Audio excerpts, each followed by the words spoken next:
Hey, I'm Alan here with the plant farm, and I thought we would look real quickly at how to propagate some of these different philodendrons.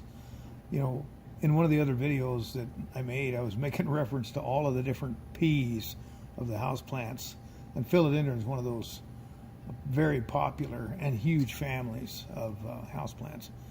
Philodendrons that are upright, philodendrons that hang, philodendrons that may be one of those plants that just takes over your home. But this particular one, Philodendron gudifera, is a not easy plant to get a hold of. This one here, actually, I buy commercially out of South America many times. It usually comes to me with about 5,000 to 10,000 cuttings per box. But it's also one of the nicer houseplants that we grow as far as a houseplant that doesn't require a lot of care. It doesn't require a lot of light. And if you ignore it for a period of time, it doesn't do you the disservice of dying.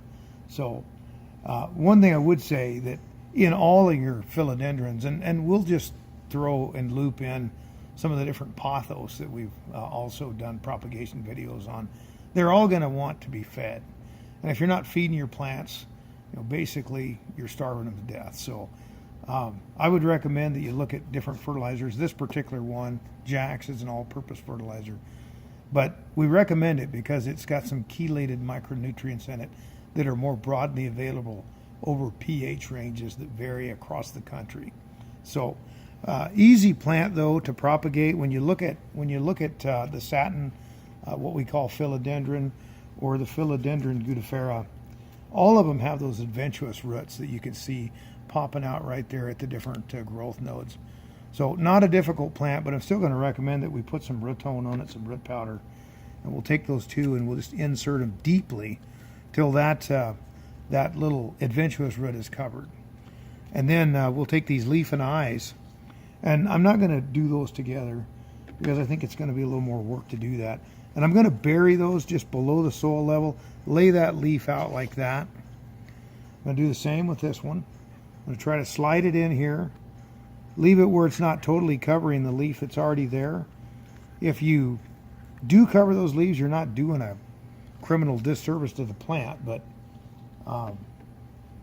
I think the more light we can put on these leaves, the better that plant is going to actually propagate.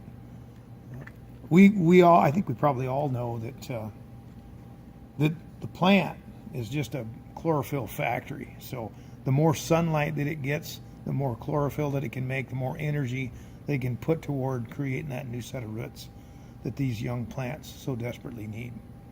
So there we have it. We've got a couple of different philodendrons done here for us. Our silver philodendron, and then the gudifera. So this one, I'm going to tell you, is very hard to get a hold of. We don't grow this commercially in the greenhouses, although we have an acre of foliage that we grow and make available a lot of different box stores around the area. This one here is not one you'll ever see there, so it's very hard to get a hold of.